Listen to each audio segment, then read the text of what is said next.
Welcome. Let's take a look at the top story that we are tracking this hour. The President of the United States, Joe Biden, believes that his Russian counterpart is a killer and he will pay a price.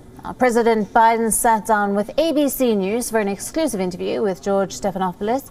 Biden spoke about New York Governor Andrew Cuomo, migrants, vaccines, and Russian President Vladimir Putin. Now, the United States Chief Intelligence Office released an unclassified report on foreign interference in the 2020 elections. Now, the report concluded that the Russian president oversaw sweeping efforts aimed at denigrating Joe Biden's candidacy. President Biden told ABC News that he has warned Putin about a potential response during a call in late January. Now, listen to the exclusive conversation. You know Vladimir Putin, you think he's a killer? I do.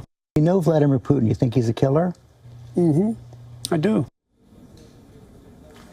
However, Biden also pointed out to his decision to extend an arms agreement with Russia in January and said it was possible to walk and chew gum at the same time for places where it is our mutual interest to work together. Diplomats that I've had a chance to work with, and what we never talk about is you not only have great intellectual capacity, you have great personal courage.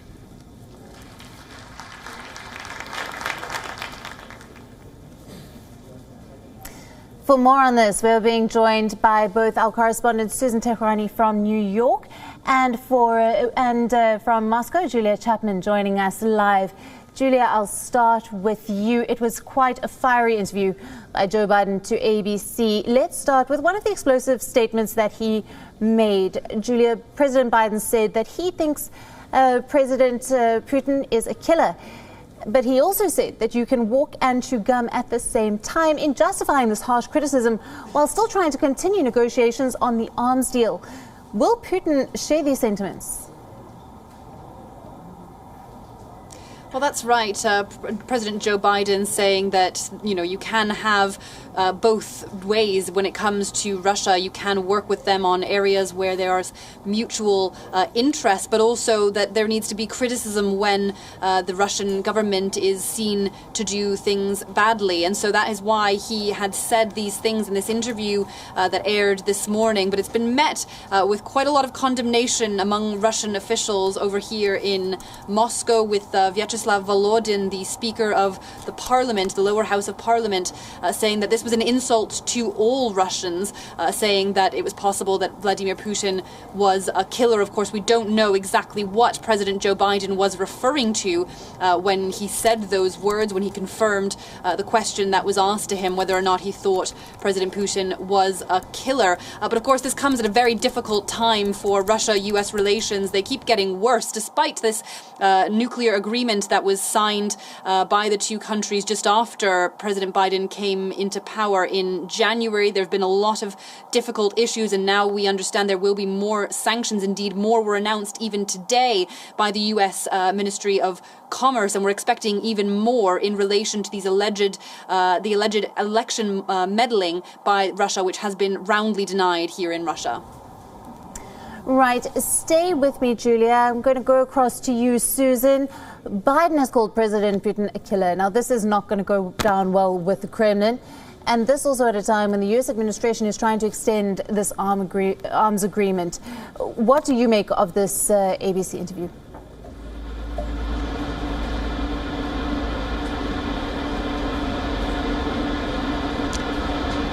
President Biden in recent days has been described as being soft on many issues. Now, whether or not he was trying to assert America's position in the international community regarding some of its partners and adversaries is yet to be seen. But it was a bold statement to make, considering the fact that the context wasn't clear, and considering the fact that there has always been a question surrounding the fact of the Russian government's involvement in meddling in U.S. elections. As you will remember, this was one of the pretexts of the first impeachment of Donald Trump, and there was no concrete evidence for that. That's why that the impeachment was basically thrown out. So, having a harsh stance against Russia, policy-wise, is one thing, but accusing a counterpart to being a quote-unquote killer may not bode well for a president and an administration that not only wants to work well with Russia and in alliance on mutual interests regarding the START defense treaty, but also you have the Iran nuclear deal that is in discussion at the UN Security Council. Russia has a veto power. The United States needs Russia when it's dealing with its issues in the Middle East and elsewhere. So it's yet to be seen how relationships between Russia and the United States in the Biden administration will proceed. Will it be based on sanctions? Will it be based on mutual respect? But I think this sort of set the stage on where the Biden administration wants to take its relationship with Russia moving forward, and we'll have to see how that plays out.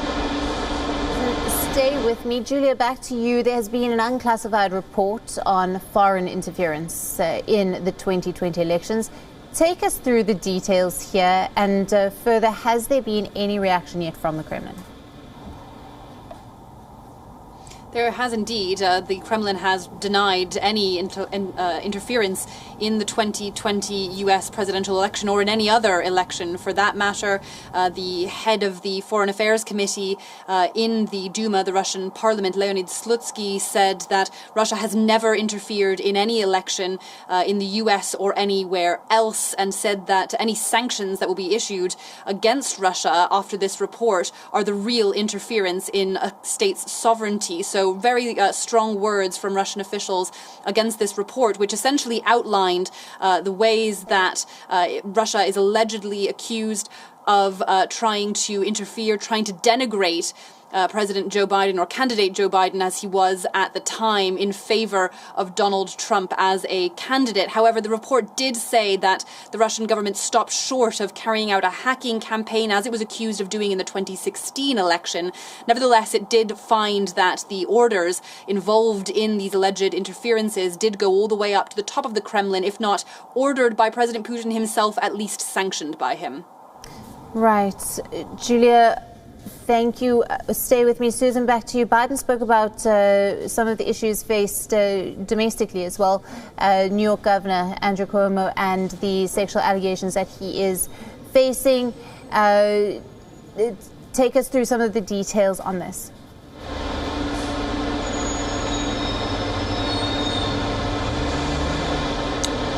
After President Biden was criticized by saying that the process should go forward and the investigations should go forward to see whether or not Andrew Cuomo, the New York governor, did anything wrong or not, he was perhaps a little more explanatory in his response, although he did mean the same thing, saying that, the investigations should continue, and if Andrew Cuomo did something wrong, then he should resign. This was the first time that the president commented on this issue, and I think the reason for that is because the accusation against Andrew Cuomo, on the one hand, the sexual harassment allegations, and then on the other hand, the nursing home deaths and orders during the COVID pandemic.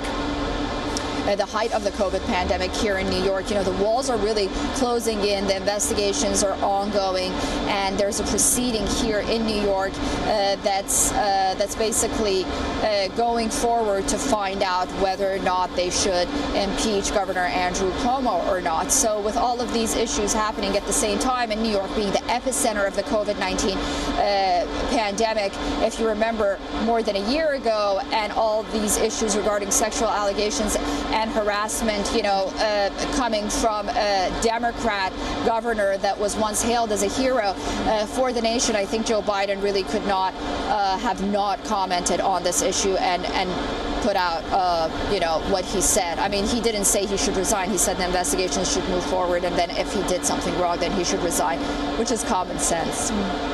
WION, now available in your country. Download the app now. Get all the news on the move.